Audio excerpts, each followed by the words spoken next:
They told us to follow orders. No questions, no doubts. That was the deal we signed. But BerliN didn't follow rules. It bent them, twisted them, and sometimes snapped them clean in half.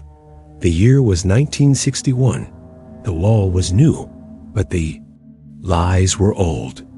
I was stationed in the West, barely a breath away from Soviet eyes. Every street had two stories, the one you saw and the one no one talked about. And I stopped believing in the official version long before that winter came. There was an order I received, sealed, precise, unmistakable, and I didn't follow it, not because I was brave, not because I knew better, but because the moment I saw the target, I remembered something that no one else could have known, something not even Langley could have scrubbed from my conscience. This isn't the version they kept in the archives.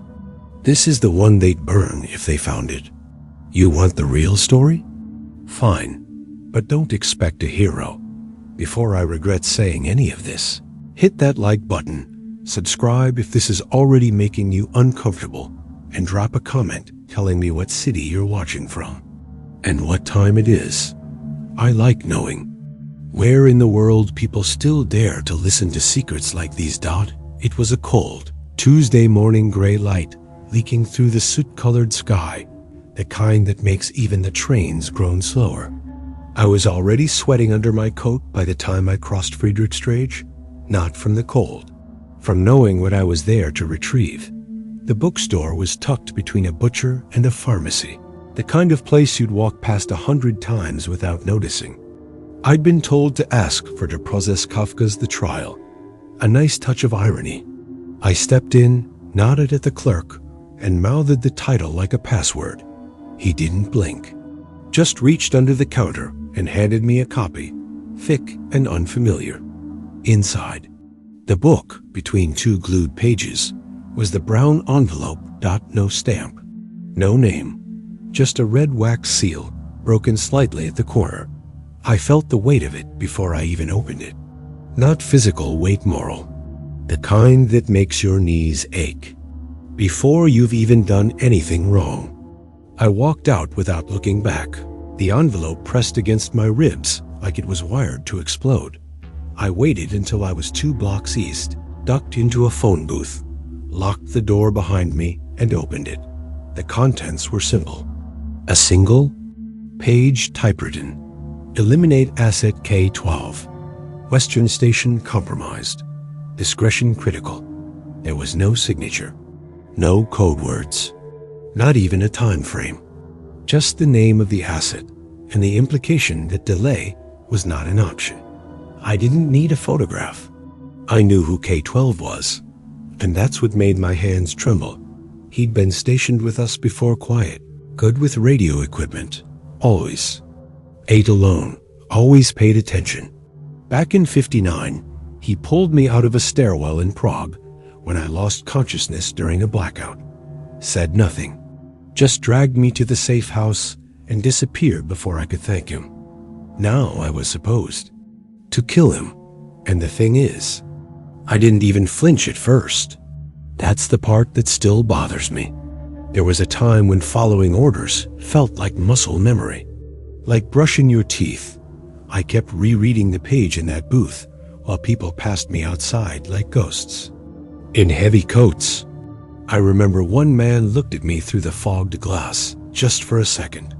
Maybe he saw something in my face. Maybe not. But I lowered the paper and turned away. Something about that envelope. It didn't feel like Langley. Too quiet, too blunt. I went home through a different route. Burned the page in the sink and flushed the ashes.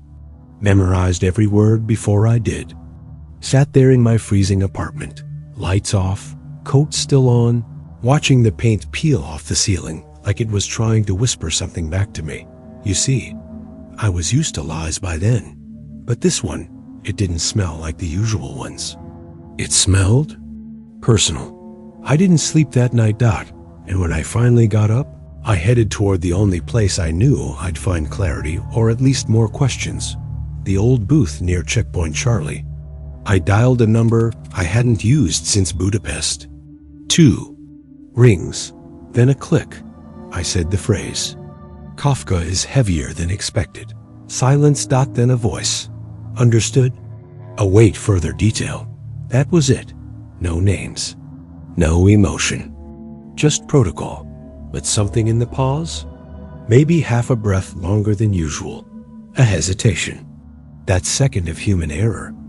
That was when I started to wonder if the whole thing was real, or if I'd just been handed someone else's guilt to carry. And I carried it. Straight into the next day when I saw him. But that part wasn't in the envelope. The next morning, I didn't shave. Not out of laziness, just didn't feel like I deserved to look clean. I sat by the window, staring at the cobblestones outside like they were trying to spell something out. I already knew where to go, though. The back room at Bremer's Cafe, the one with the cracked floor tile under the corner chair.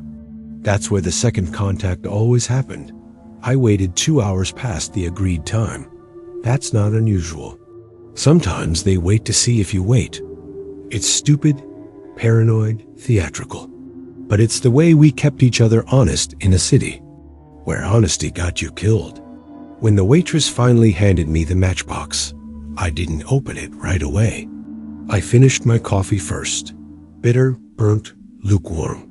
Just like every assignment back in my flat, I cracked open the box. Inside, a roll of microfilm and a tiny folded slip of paper. 6 words. He knows. Confirm elimination within 7-2H. No greeting. No seal. No sender. That's what spooked me more than the kill order itself. There was no signature. No ops code. No handler reference. It didn't match the usual communication pattern from Langley. And if you've been in this game long enough, you start to hear the tone behind the words. These instructions didn't talk like headquarters. They whispered like a trap. I loaded the microfilm into the viewer. Frame after frame of surveillance shots. K-12 outside the station. Kate Weld meeting with someone whose face was always blurred on. Purpose. COD 12 taking something from a briefcase. And then, one final frame that made me lean back in my chair. It was me. In the background, walking past. I don't remember being there. But there I was, unmistakable. Coat, gloves, the same cursed, tired look. And if they'd caught me in the frame, then someone wanted me to know this wasn't just about him. It was about me. Or making me think it was. That night, I cleaned my pistol 3 times. I didn't load it, just cleaned it. The way you would. A wound you know you'll have to open again. My hand trembled slightly. Not fear. Instinct fighting itself. Was this even a sanctioned operation? Because here's the truth most people don't want to hear. Orders can be forged. Motives can be invented. And in Berlin, information was the dirtiest weapon of all, worse than cyanide. Around midnight, I placed a call. A secure line. A female voice answered, neutral, familiar, like aspirin. This line is monitored. Identify. Paused.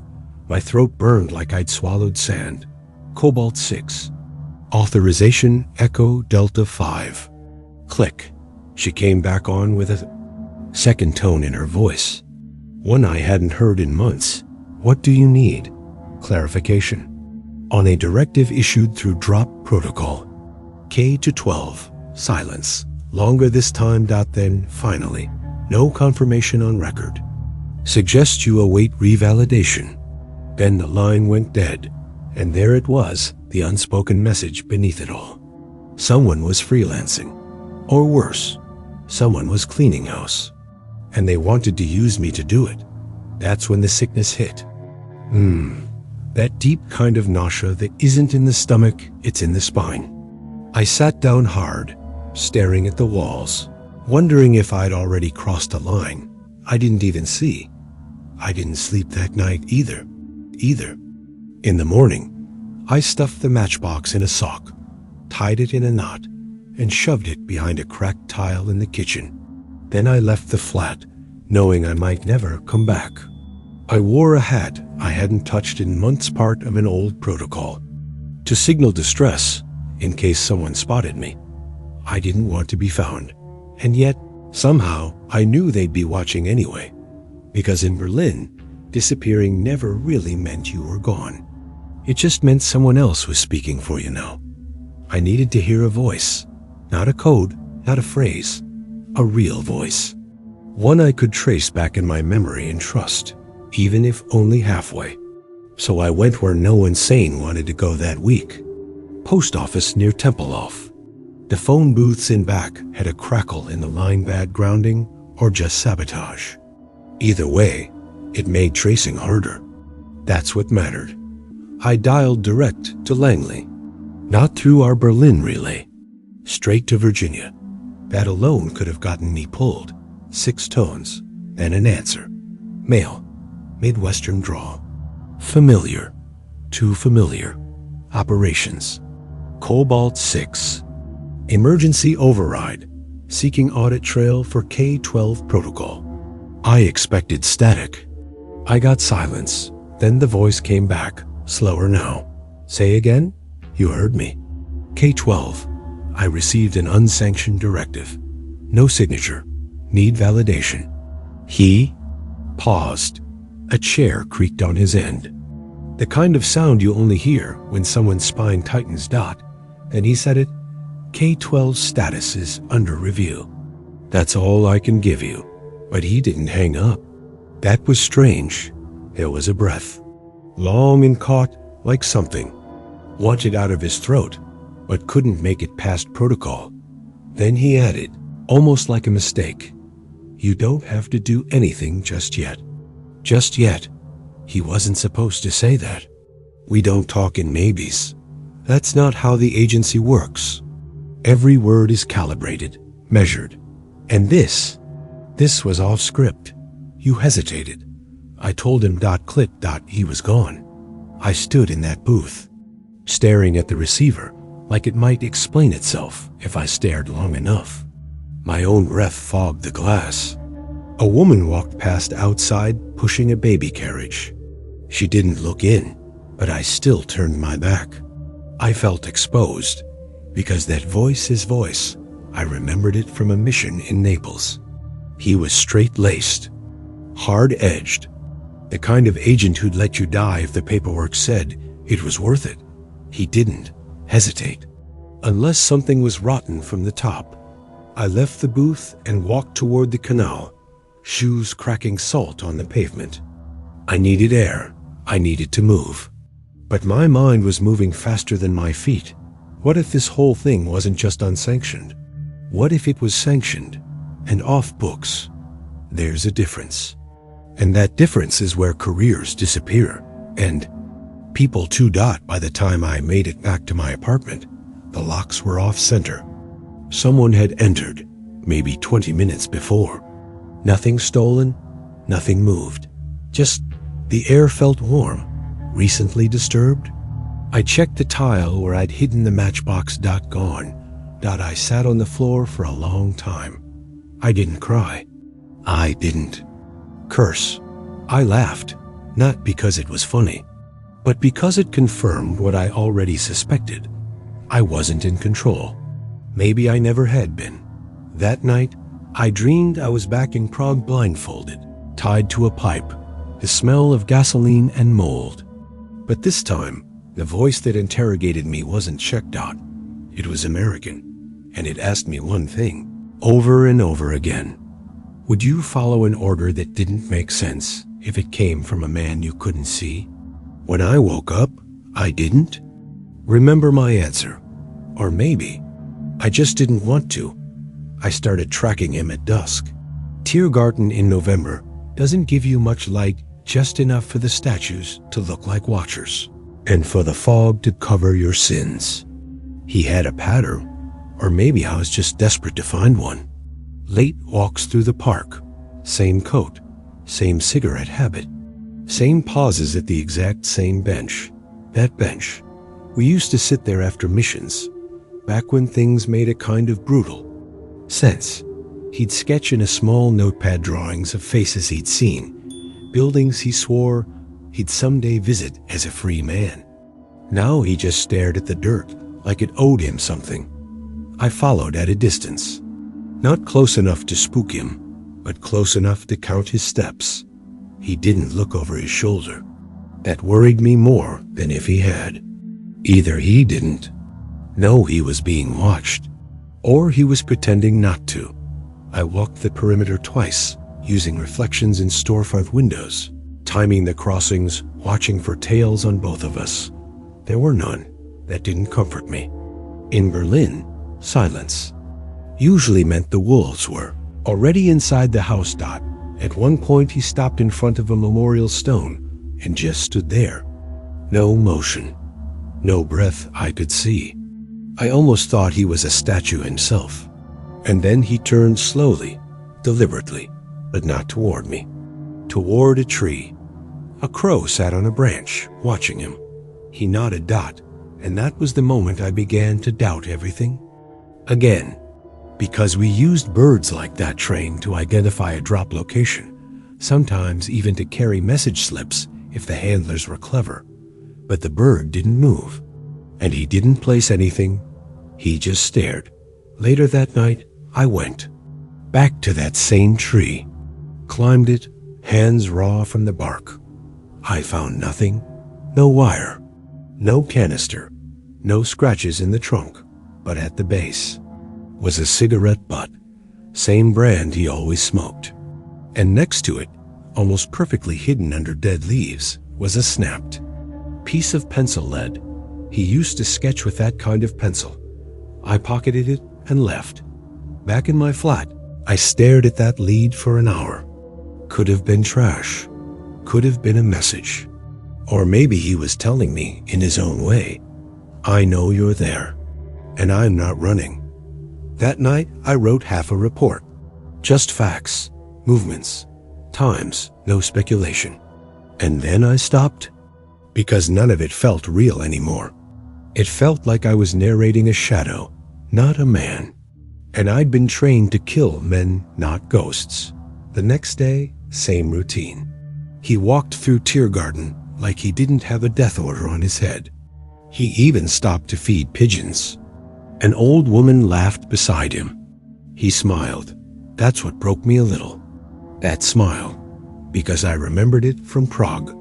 After he pulled me out of that building, we had 20 minutes to get across the border checkpoint. We didn't speak, but when we made it through and the guard let us pass, he looked at me and smiled. Same exact look. So how the hell was I supposed to shoot him now?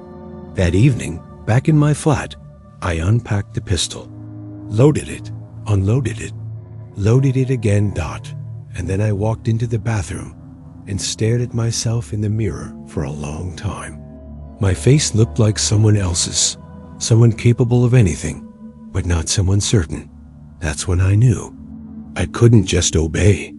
The order. Not yet, but the clock was ticking. It was raining the day I got close enough to see his face. Cold rain, the kind that seeps through your collar and stays with you for hours. I'd followed him from the Tiergarten, across Ebertstraße, all the way to an old bakery 2 blocks from Leipziger Platz. He didn't go in, just stood beneath the awning, hood up, watching the trams pass like he was waiting for something. Or someone. I positioned myself near the corner, behind a delivery truck, pretending to check a map. My heart was knocking against my ribs, not from nerves, but memory. The way he stood, the way his shoulders shifted under the coat, it wasn't just familiar. It was him, the man who dragged my body out of a collapsing stairwell in Prague 3. Years earlier. The man who didn't ask questions, didn't demand anything, just saved my life and vanished. Now I was supposed to kill him. The street emptied briefly. Just rain, just the hum of electric lines. He turned slightly, adjusting his hood, and that's when I saw his profile. No mistaking it. Even through the wet hair, the stubble, the weight of time. It was him, not mine. Stomach dropped like someone had cut the floor beneath me.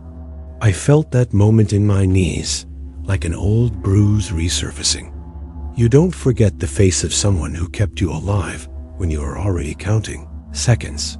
He lit a cigarette and glanced around, one of those casual, practiced looks we all do when checking for tails. His eyes swept past me once, then again, slower. Our gazes met for less than a second. But it was enough. He knew, or maybe he didn't, but he suspected, and that flicker in his eye, it wasn't fear. It was something colder, like he already knew what I'd been ordered to do, and had made peace with it. He turned his back to me and started walking down the alley behind the bakery. I followed. Not quickly, not slowly, just enough distance to keep the tension taut. At the alley's end, he stopped under a fire escape, leaned against the wall.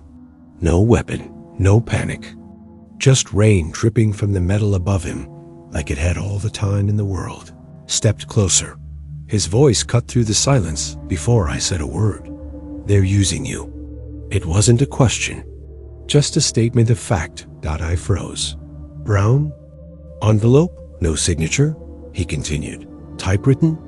Taped inside a book you didn't ask for? I didn't answer. I didn't have to. He reached into his coat, slow, careful, and pulled out a brown envelope identical to mine. He tossed it at my feet. It landed in a small puddle, the seal still intact. Open it. I didn't move. I'm not armed, he said, pulling back his coat to show an empty holster. Not anymore. That part of me's already dead. I picked up the envelope. It was real. Same weight, same color, same faint smell of old glue and cardboard. Inside, another typewritten page. And the target listed? My own code designation. I looked up at him. He didn't flinch. They sent us to cancel each other, he said. Clean sweep. No evidence. And just like that, the rain didn't feel like rain anymore. It felt like acid. Like everything I'd built my trust on had dissolved. Into the gutter below us. I wanted to ask why. I wanted to scream, but I couldn't. My mouth wouldn't form words. Instead, I handed him back the envelope. He didn't take it. He just turned away, walked back toward the bakery, and disappeared behind a delivery van that hadn't been there a minute before. And me? I stood in the alley, the envelope still in my hand, heartbeat in my ears, thinking, if they sent both of us to kill each other, then who the hell's still pulling the strings? 3 days passed before me and him crossed paths again. I'd been waiting near Zoologischer Garten station, blending in with the businessmen and the bored soldiers on leave, half hoping he'd never show up, and half hoping he would. I had the envelope he'd handed me still tucked inside a hollowed-out book. I hadn't burned it. Not yet. I knew this place. I used to run signals from one of the public payphones downstairs before the tunnels got too dangerous. Before whispers started echoing louder than orders. Then he came. No coat this time. Just a sweater, damp from the mist outside, and that same worn messenger bag slung across his shoulder. He spotted me before I spotted him, gave a small nod, barely there, and walked toward track 2, where the outbound trains crawled like dying snakes. I followed. A few paces behind. At the platform's edge, he stopped, reached into his bag, pulled out something wrapped in newspaper, and handed it to me like it was a sandwich. Your version's incomplete, he muttered, not looking at me. This one has the parts they didn't want you to see. I unwrapped it. Inside was another envelope, same size, same weight, but with a different paper texture, slightly thicker. I looked at him. Where did you get this? Same place. You got yours, he said, lighting a cigarette. Only mine came with a warning. I opened the flap. Inside were documents. Not just kill orders briefings, dossiers, internal memorandums, stamped with CIA identifiers, but with minor anomalies. Mismatched fonts, paper inconsistencies. But what caught my eye was the title of the operation listed at the top. Operation Janus, Behavioral Redirection Through Mutual Elimination. I read it again. Mutual elimination. It wasn't a clean dash up. That it was a setup they had orchestrated. Both sides fed us partial truths, wound us up like weapons, then pointed us at each other. You knew this? I asked, my voice barely a whisper. I suspected, he said. Then I found the second file, the one they didn't mean to leave behind. And why show it to me now? Because if they're willing to kill us off, they're probably already doing it to others. And you're still on the inside. That's when I realized something. He wasn't scared. He was resolved. You want me to expose this? I said. No, he replied. I want you to survive it. We stood there for a moment, trains screeching and stalling below, people brushing past us like shadows. I looked down at the folder again, at the details I hadn't seen before. Agents listed as terminated, reports rewritten, fake operations created to justify real casualties. None of this was supposed to exist, and yet here it was, pulsing in my hands like a living lie. He reached into his pocket and pulled out a small cassette tape. No label, just a smudge of ink on one side. This is my insurance, he said. Keep it or destroy it, but don't pretend it's not real. Then, without waiting for a response, he walked away, disappeared into the crowd like a whisper before a storm. I stood on that platform for a long time. Train after train came and went. I didn't board any of them, because right then, I wasn't sure if I was an agent anymore, or just a piece of evidence waiting to be filed away.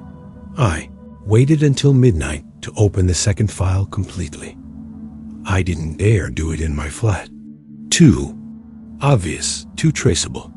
Instead, I broke into an old safe house we hadn't used since the S-Bahn bomb scare in 62nd floor.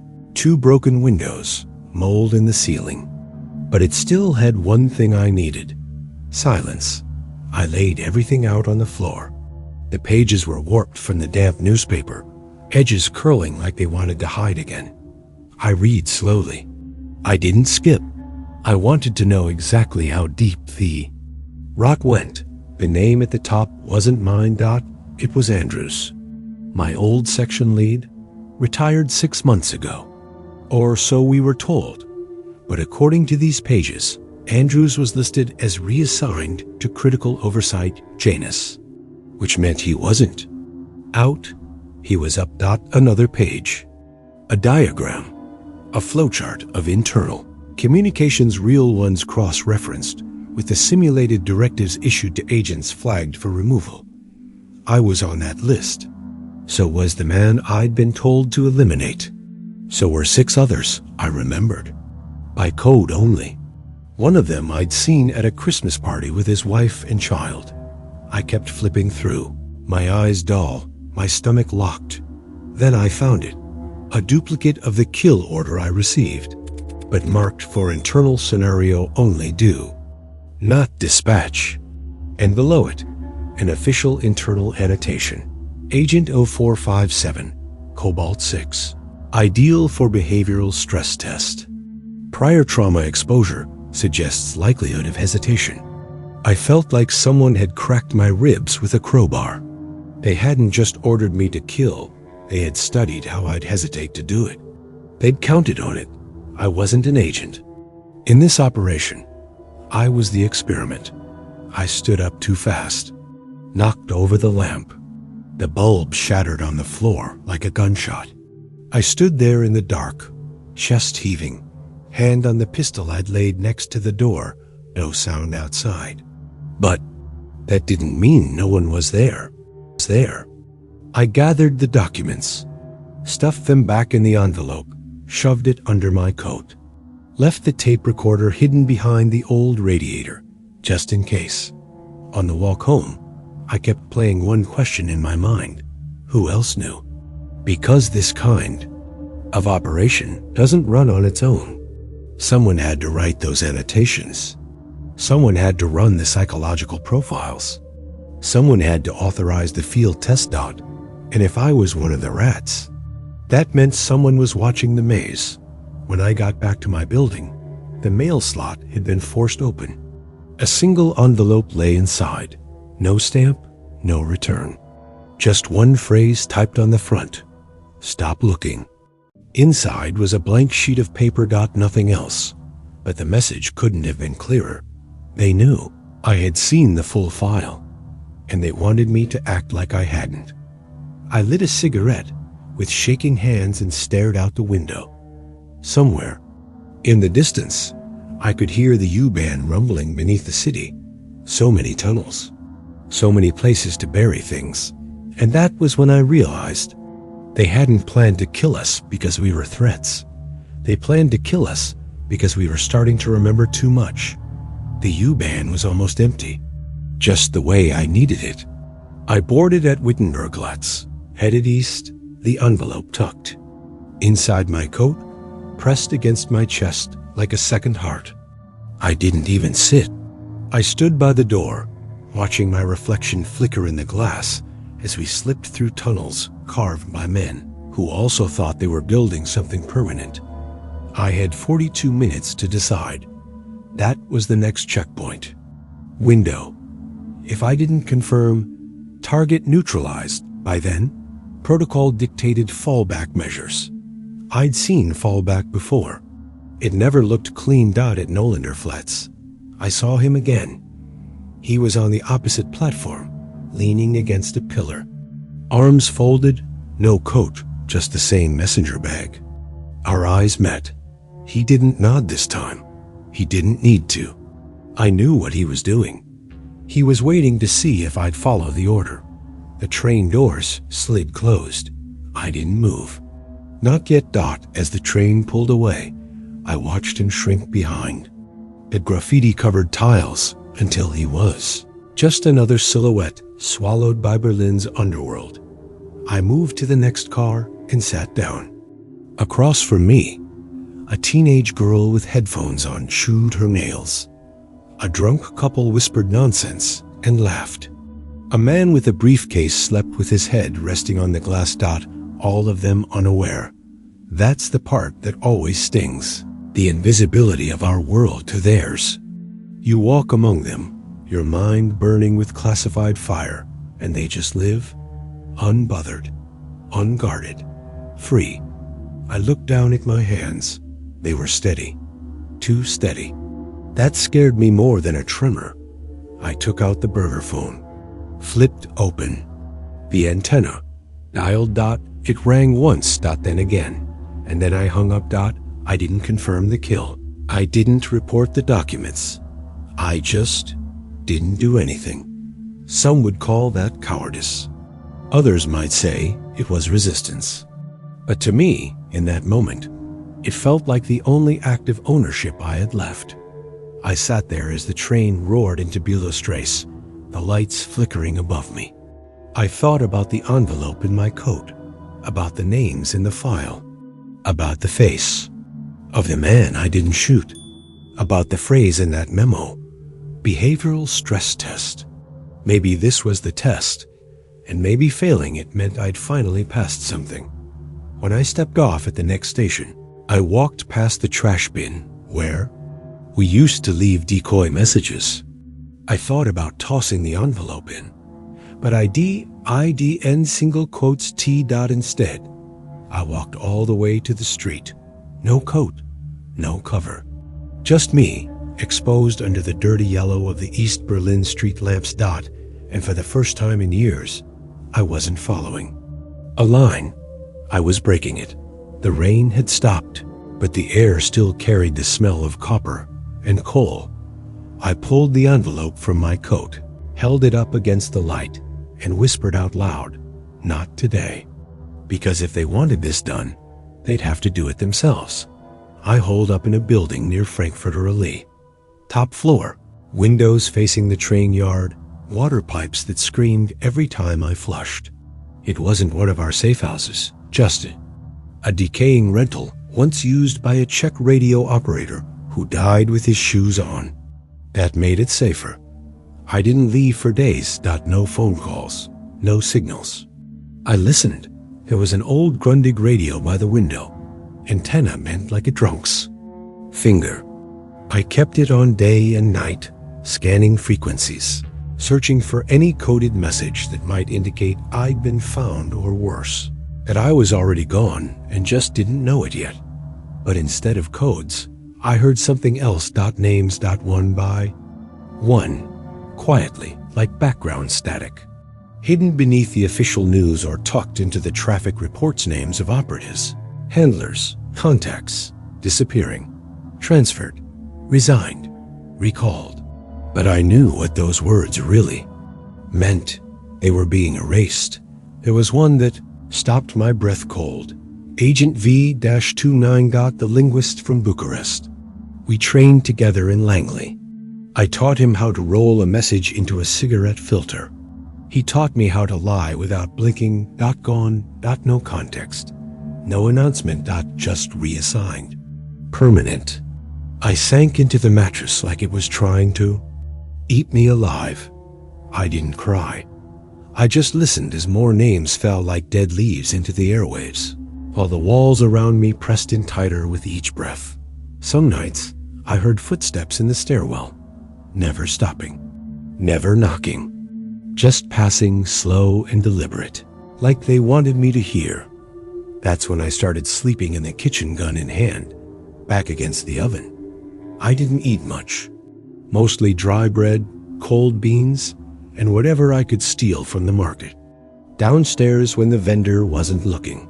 But I had the file, still intact, still folded under the floorboard beneath the old radiator. And with every name I heard on the radio, every coded obituary disguised as a memo, I knew what they were doing. They were cleaning house. Not for security, for silence. Each agent eliminated was a page they no longer had to redact, a mouth they no longer had to bribe, a memory erased before it could become testimony. And I was a loose end, just one they hadn't found the thread to pull yet. I wrote no reports. I filed no claims. I stayed invisible, even to myself. My mind kept looping the same thought. If everyone disappears, who's left to say what really happened? The city outside kept moving. Berlin didn't stop for ghosts.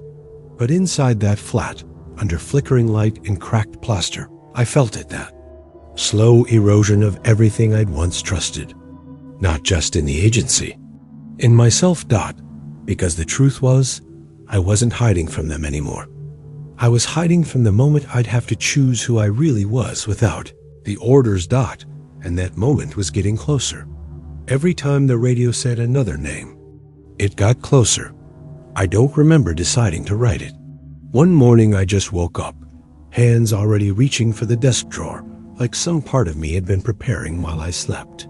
My fingers were stiff, frozen from the draft that slid through the cracked window panes. But they moved. I pulled out a single sheet of agency paper, the watermark still visible under the flickering bulb. I stared at the header for 10 minutes before typing the first line, "To whom it may concern." That's as far as I got before I stopped again, because I didn't know who the hell was still concerned anymore. I took a breath, then kept going. I wrote about the envelope in Friedrichstraße, about the file swap, about Operation Janus, about the list of erased names. I didn't embellish. I didn't speculate. I just laid it down, line by line, like a surgeon pulling shrapnel from a wound that would never close. Halfway through, I stopped and stared at the page, because I realized something. I wasn't writing a report. I was writing a confession. And I didn't know if that made me weak or finally honest. Outside, church bells rang. Noon. I hadn't eaten in days. I could feel it in my joints, an ache that wasn't quite pain, but wasn't nothing either. I lit a match just to see if my hands still shook. They didn't. That scared me. Because if I wasn't scared anymore, what the hell was I? I went back to the report dot at the end. I wrote 3 words. I didn't comply. No signature, no timestamp, no agent ID. Just that dot. I folded the paper once, slid it into an envelope, sealed it with a glue stick I found in a drawer, and then I stared at it. For hours, I imagined leaving it at the consulate, slipping it under the door, mailing it to a journalist in Vienna, burying it in the floorboards like a time capsule for a world that might care someday. But none of those things happened. At dusk, I walked to the rusted stove in the corner, lit it, let it breathe. Then, I fed the envelope in. It curled fast. The edges blackened, then the ink blurred like tears on skin. I watched the flame eat every word I'd written until the ashes floated up and vanished in the chimney. And just like that, the last trace of my truth was gone. I didn't do it for them. I did it for me. Because some truths aren't meant to be passed on.